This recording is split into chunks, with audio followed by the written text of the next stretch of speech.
You don't know me, so don't make these assumptions about me based on my skin.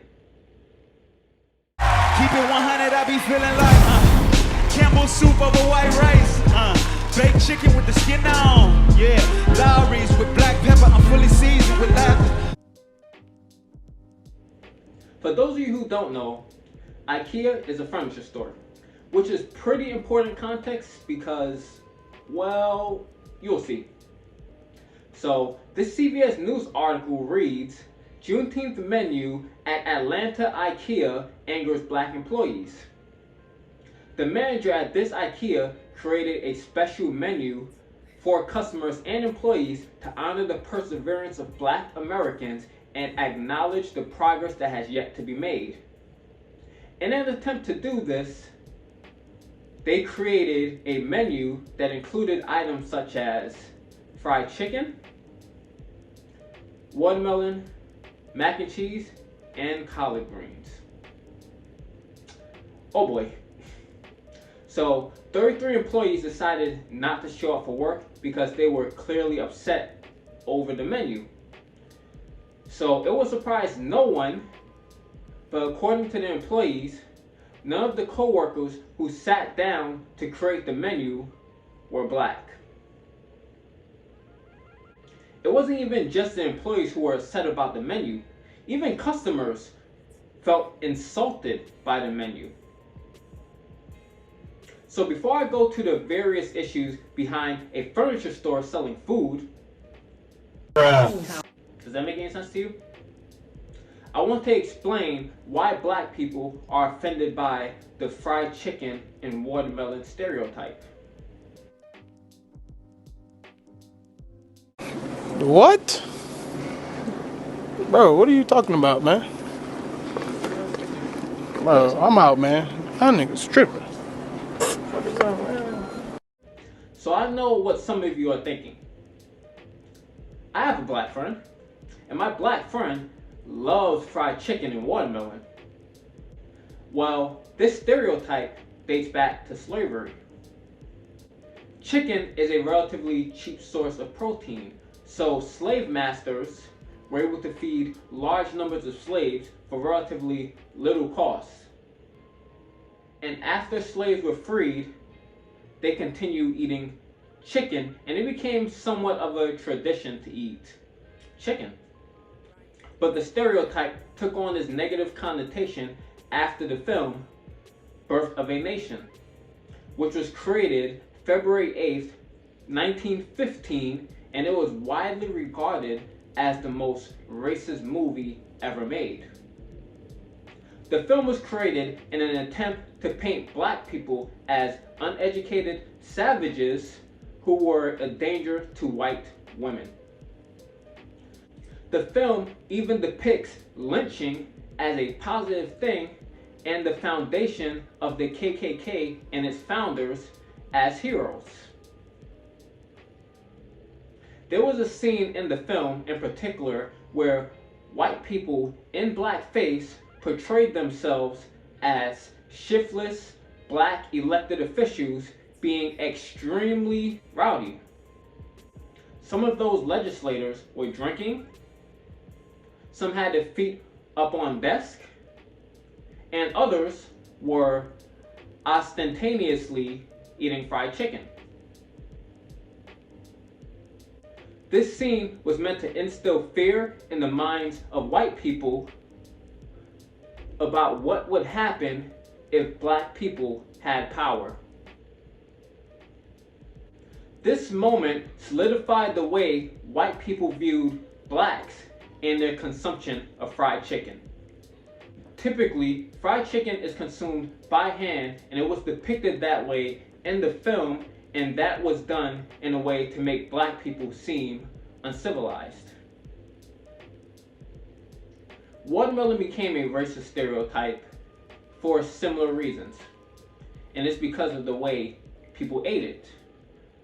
People eat watermelon typically by hand, so it was portrayed that blacks are uncivilized and dirty because they eat watermelon by hand. Also, the images of blacks eating watermelon was intended to make their lips look much larger than they actually are. Because it's a stereotype that, black people have large lips. If you don't believe me, do a quick Google search of black people eating watermelon, and you get images like this and like this. But if you do a Google search of white people eating watermelon, no such images exist.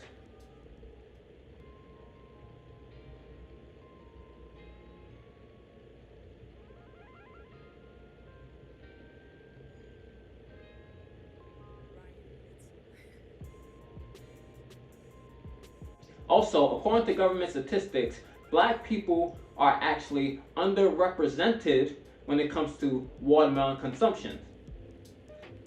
So the stereotypes of black people eating watermelon is actually factually correct. Black people actually eat less watermelon for their race compared to other races based on population.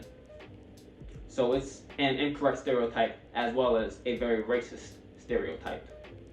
So stereotypes such as these have deeply racist origins. Look, I'm not going to pretend that most black people know the origins of these stereotypes, because they don't. But what we do find offensive is when you see our skin color and you know nothing else about us and you think you know us. Me personally, I don't like fried chicken or any meat or chicken for that matter because I'm vegetarian. I kind of disprove the myth that you need to eat meat to have muscle. But it also shows that just because I'm black doesn't mean that I eat fried chicken. You don't know me, so don't make these assumptions about me based on my skin. That being said,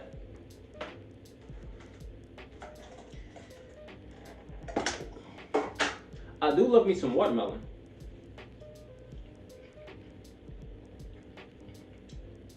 One of my favorite fruits. Not my favorite, but one of them.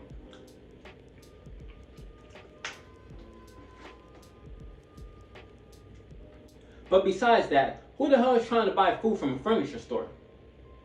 What type of sense does that make? Also, our mac and cheese looks like this.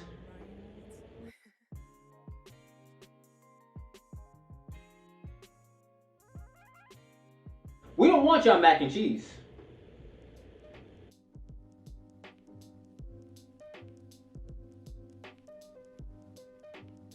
That offends me more than anything else. Y'all can keep y'all mac and cheese. So, that's all I gotta say for this video. If you like the content, like and subscribe to the channel. Turn on the post notifications. You know I post videos in the future because YouTube will not show you my videos unless you do so. But I gotta leave you with one more thing before the video is over, and that's the word of the day. The word of the day for today is stereotype. Stereotype is spelled S-T-E-R-E-O-T-Y-P-E.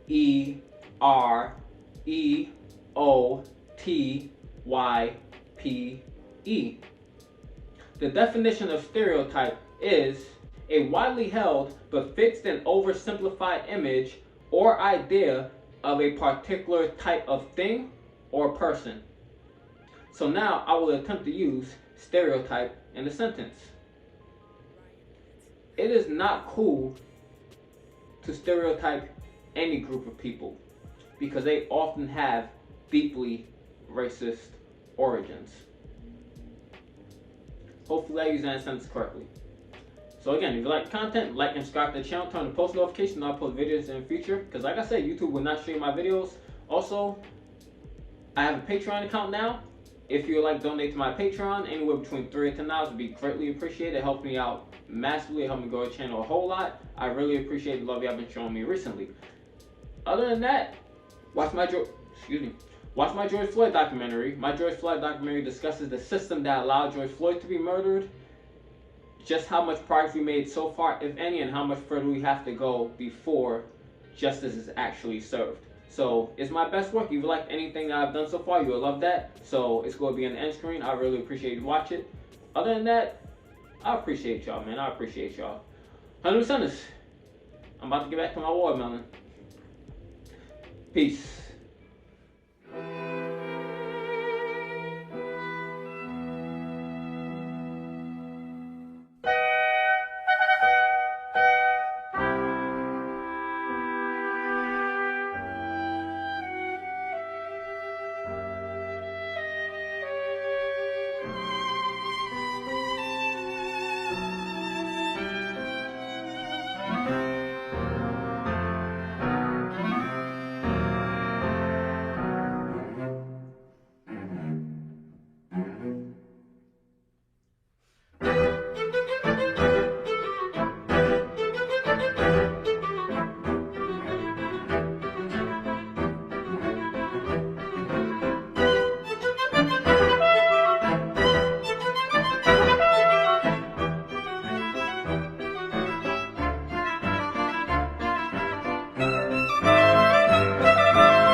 Well, I've been stacking up.